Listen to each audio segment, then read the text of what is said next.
Transition often begins with an ending, the end of trust, feeling valued, being loved, a loved one's life, the stability of the organisation we work for, independence, doing things in an outmoded way. From the change management field, and particularly the work of William Bridges and Susan Bridges on the human side of organisational transition, we know that this ending point is the beginning of a new phase. How we process that ending and prepare for the next phase is vitally important. Here, people begin to work out what to take with them, what to leave behind, what will equip them for the next stage of the journey. There is often a turning point that characterises these transition times, a moment when life is not the same and never will be. If you think of the biography of your life, you will be able to remember the turning points as key markers on your life journey.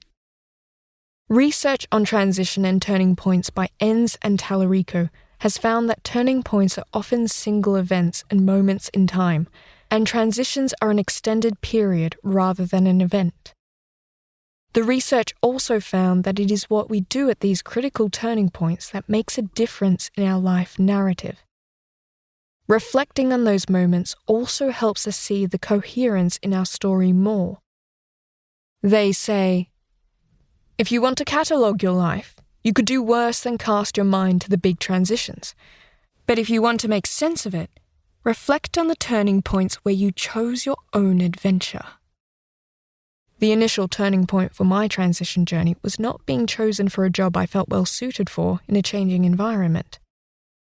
It might not seem like a big deal. It wasn't the first time. It has happened to plenty of people. But in the context of what was happening and how I learnt about it, it was the last straw, the point at which I knew I was embarking on another journey.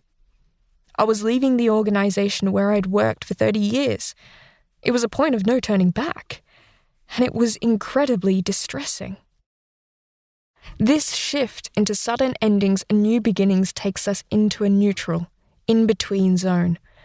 We are often upset in more ways than one, as the old and familiar has ceased to provide a framework anymore. We feel lost as we have no new toeholds as yet.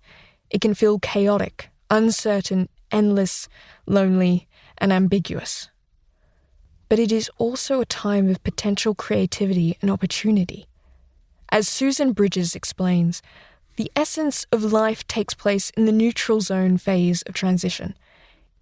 It is in that interim spaciousness that all possibilities, creativity, and innovative ideas can come to life and flourish.